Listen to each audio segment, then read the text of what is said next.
ఆంధ్రప్రదేశ్లో ఎండల తీవ్రత పెరిగింది. పలు ప్రాంతాల్లో గరిష్ట ఉష్ణోగ్రతలు నమోదవుతున్నాయి. శనివారం కడప జిల్లాలో గరిష్టంగా 44.7 డిగ్రీల సెల్సియస్ ఉష్ణోగ్రత నమోదు అయింది. ఇవాళ కూడా పలు జిల్లాల్లో తీవ్రమైన ఎండతో పాటు వడగాలులు వీచే అవకాశం ఉందని ఆంధ్రప్రదేశ్ విపత్తుల నిర్వహణ సంస్థ హెచ్చరించింది.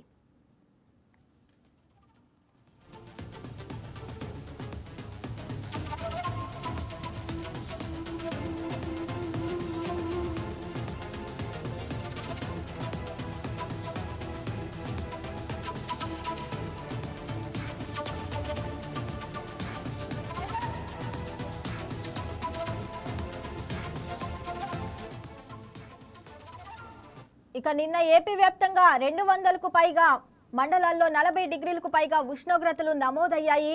కడప జిల్లా కొండాపురం మండలం పొట్టిపాడులో 44.7 డిగ్రీల ఉష్ణోగ్రత నమోదైంది. నెల్లూరు జిల్లా కొమ్మిపాడులో 44.3 డిగ్రీలుగా రికార్డయింది.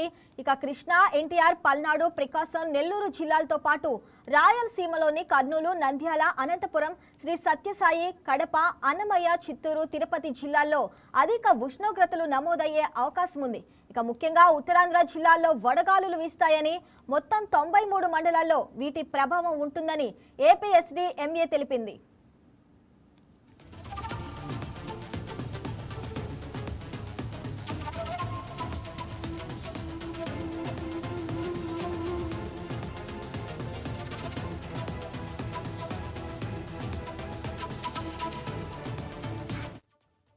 ఇక రాష్ట్రంలో ఉష్ణోగ్రతలు మే నాటికి మరింత తీవ్ర రూపం దాల్చుతాయని వాతావరణ నిపుణులు అంచనా వేశారు.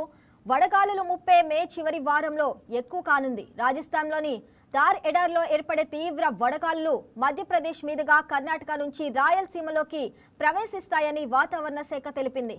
ఇక తెలంగాణలో బాణుడు తన ఉగ్ర రూపాన్ని చూపిస్తున్నాడు. రానున్న 10 రోజుల పాటు ఎండల తీవ్రత మరింత ఎక్కువగా ఉంటుందని హైదరాబాద్ వాతావరణ కేంద్రం హెచ్చరించింది.